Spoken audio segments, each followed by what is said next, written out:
Big boss Malayalam season 7 മുന്നോട്ട് പോകുമ്പോൾ മത്സരാർത്ഥികൾ തമ്മിൽ ചെറിയ കാര്യത്തിൽ പോലും വഴക്ക്.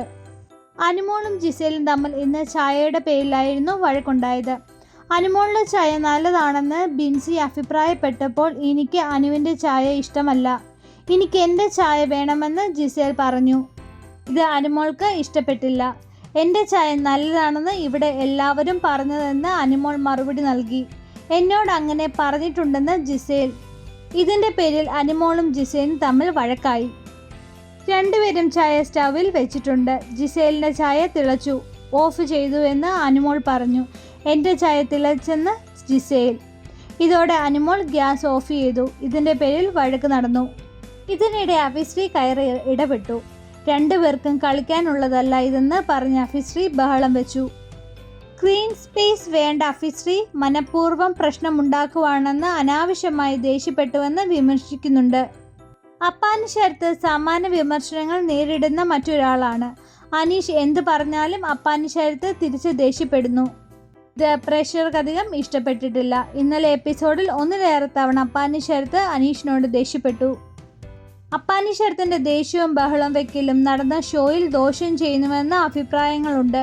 രേണുസുധിയുടെ പെരുമാറ്റവും ചർച്ചയാകുന്നുണ്ട്. ഹൗസിൽ പലരും പരസ്പരം സൗഹൃദത്തിലാവുമ്പോൾ സംസാരിക്കുമ്പോഴൊക്കെ തുടങ്ങിയെങ്കിലും രേണു ഇതിനൊന്നും വലിയ താല്പര്യം കാണിക്കുന്നില്ല.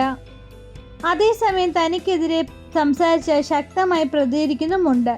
ആദിലും നൂറയും പതിഞ്ഞ മട്ടിലാണ് ഹൗസിൽ മുന്നോട്ട് പോകുന്നത്. ആദില ഉത്സാഹക്കുറവ് കാണിക്കുന്നതിന് നൂറ ഇരുവരും സംസാരിക്കുന്നതിനിടെ ചൂണ്ടിക്കാണിക്കുകയും ചെയ്യുന്നുണ്ട്. ആക്ടിവേറ്റായി നിൽക്കുന്നവർ പക്ഷേ ചെറിയ കാര്യങ്ങളിൽ പോലും വഴക്കിടുന്നുവെന്ന് പ്രേക്ഷകർ അഭിപ്രായപ്പെടുന്നുണ്ട്. പ്രത്യേകിച്ച് അനീഷ്, അപ്പാനി ശരത്ത്, അഭിശ്രീ, ഷാനവാസ് തുടങ്ങിയവരാകുന്നു വഴക്ക് പ്രേക്ഷകർക്ക് വരും ദിവസങ്ങളിൽ അലോചരമാകുന്നു തോന്നുന്ന സാധ്യതയുണ്ട്. നിലവിൽ ജിസേൽ, ബിന്നി സെബാസ്റ്റ്യൻ ഇവരുടെ ഗെയിംസ് പ്രേക്ഷകർക്ക് ഇഷ്ടപ്പെടുന്നുണ്ട്. അനുമോൾ വരെ ഇമോഷണൽ ആകുന്നുവെന്ന വിമർശനം സോഷ്യൽ മീഡിയയിലുണ്ട്. ബിൻസി, ചൈതന്യ തുടങ്ങിയ മത്സരാർത്ഥികൾ വലിയ തോതിൽ ഇവരെ ചർച്ചയായിട്ടില്ല. ഇത്തവണ ബിഗ് ബോസ് തുടക്കത്തിൽ ഹൈപ്പ് ലഭിച്ച മത്സരാർത്ഥി രേണുസുധിയാണ്. കഴിഞ്ഞ കുറേ നാളുകളായി ഓൺലൈൻ മീഡിയയിലൂടെ ജനങ്ങൾക്ക് നിരന്തരം രേണുവിനെ കണ്ടുകൊണ്ടിരിക്കുകയായിരുന്നു. ഈ ജനശ്രദ്ധ നേടിയ രേണുവിന് ബിഗ് ബോസ് ഹൗസിൽ അവസരം കിട്ടുവാൻ കാരണമായത്. എന്നാൽ ഓൺലൈൻ മീഡിയയിൽ കണ്ടതുപോലെ അത്ര ആക്ടിവേറ്റ് അല്ല ബിഗ് ബോസ് വീട്ടിൽ രേണുസുധി. താൻ ഹൗസിൽ ആളുകളോട് അടുത്തറിഞ്ഞു വരുന്നതേ ഉള്ളൂ എന്നാണ് രേണു പറഞ്ഞത്.